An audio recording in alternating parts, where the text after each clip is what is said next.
Hey guys, this is Zach Murray. This is my case study, parental apathy. Category 1, what do we know? This is problem identification and analysis. We know Mrs. Rose is a new assistant principal working under a veteran head principal. We know that there's little to no relationship between JFK and the community, pretty much based on past experiences. We'll get into this, but the attempts didn't go well and really haven't went back to it. So what do we need to know? I was curious on why the principal is so against parent groups. I'd like to know what kind of advertising there was on the previous attempts, such as how did they get the message out with all the new forms of technology that we have. Did all the parents get the message? Did all the parents know? And also when the meetings were offered, if it was just one time. That just seems like it doesn't give parents enough leeway to work around their schedule. And lastly, why isn't the school-community relationship a higher priority to the administration? So, what's the problem? I think the problem, one of the main problems, is the principal is basing decisions that are affecting today's students on things that happened in the past. He is not giving parents a chance now, and these are probably different parents, most likely different parents than what happened last time. There isn't great support for Mrs. Rose trying to get this kind of started. And then there's obviously no desire to make the parents and community feel a part of the school, which I think could cause some serious problems with resources and support. So, plan of action. I think it is crucial that we make parents feel like they are a part of the school.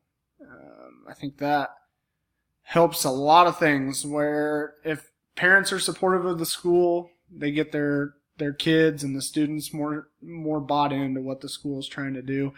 If parents don't agree with what the school is doing, students will generally have a bad attitude as well. I would have continued on with that meeting with the limited number of people who showed up. The last thing I'd want to do is turn away the 8 people that actually put themselves out there to try to improve our relationships between the parents and the school. We need them to know that their time and effort is appreciated. I would like Mrs. Rose to volunteer to oversee the implementation of parent groups.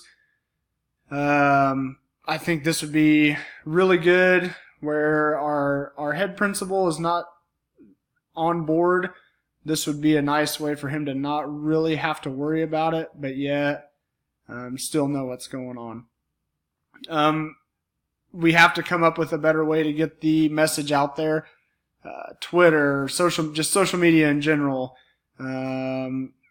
all call systems, if they have that at their school, sending the notes home with each student, letting them know when the meeting is. And I would also try to have a few different meetings at a few different times so we can work around work schedule. And then offering more ways to get parents involved besides just working in the cafeteria. That's not enough. That, in my opinion, would not make parents feel like they're doing a whole lot, just having the one opportunity to help. And then the last thing that I'd try to do is shift our principal's misconception about the parental involvement of the past, and that it can be different now. Maybe with the right methods of implementation and the right attitude towards it, we can make this happen and make our parents and community feel more part of our school. Resolving the issue, I think we developed a good base of parents by continuing on with the meeting. Even though there was only 8 people there, hopefully those 8 people will feel empowered and start talking to other parents and getting other parents there. And that also will come from the better advertising, the more meeting times, trying to get parents there. That allows parents to feel like they get to have a voice and they get a say in what their kids are getting accomplished at school. And I think overseeing the parent groups can really get our principal back on board with the idea of having parents be a big part of our school. And it's very important that parents and community are involved with the school. And I think that our principal needs to take advantage of that, especially if we have willing parents. Throughout this, what was I thinking, valuing, feeling? I just was kind of disappointed in the relationship aspect that our head principal had. It almost seemed like he is okay with just kind of trudging along, keep doing things how they've been doing instead of trying to expand and reach new levels of success with our whole community involved. I think more support obviously would provide a better school community climate. It's a more positive vibe going through our town when everybody's believing in the vision and everything that we're doing. I thought that the principal should, since he is kind of being stubborn about the idea, needs to allow someone to take charge and take advantage of the opportunity. And lastly, I just can't help but think, like I said earlier, parents that are bought into what we're doing will undoubtedly get students bought in, because parents are going to be on the teacher's side and saying, we need to do this, we need to do that. And I think that's very important. Unresolved issues, still don't know why our principal won't sign off on the parent groups. Can we put together the vision that will get our parents to buy in to what we're trying to do? It all sounds good to talk about, but can we actually put together what we need to get the parents there and get the parents participating? And finally, will our principal fully support Mrs. Rose getting the parents involved in that whole movement? Reflection. How did we promote the academic success of all students? I think that school community relations brings more support to our school, obviously, and that could lead to more resources down the road, like one-to-one initiatives and things like that to get our students in a good position to succeed in the classroom. Parent support of the school will provide a better learning climate for our students as well, as we talked about earlier.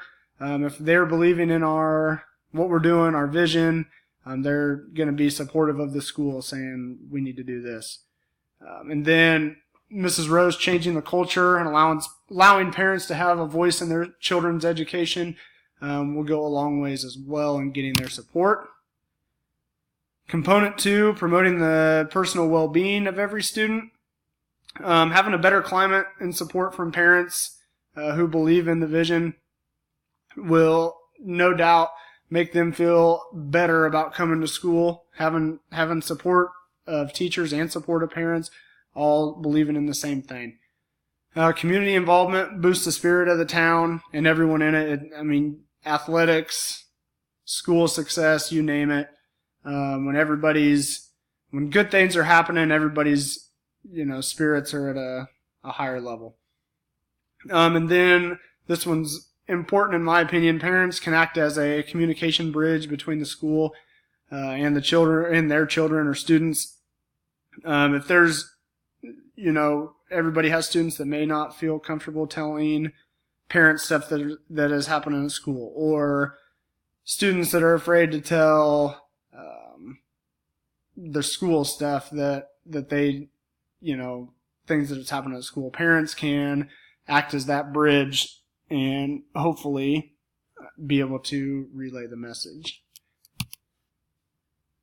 And component 3, as far as community engagement goes, the community knows that their time and effort is appreciated, even if it was just those 8 people.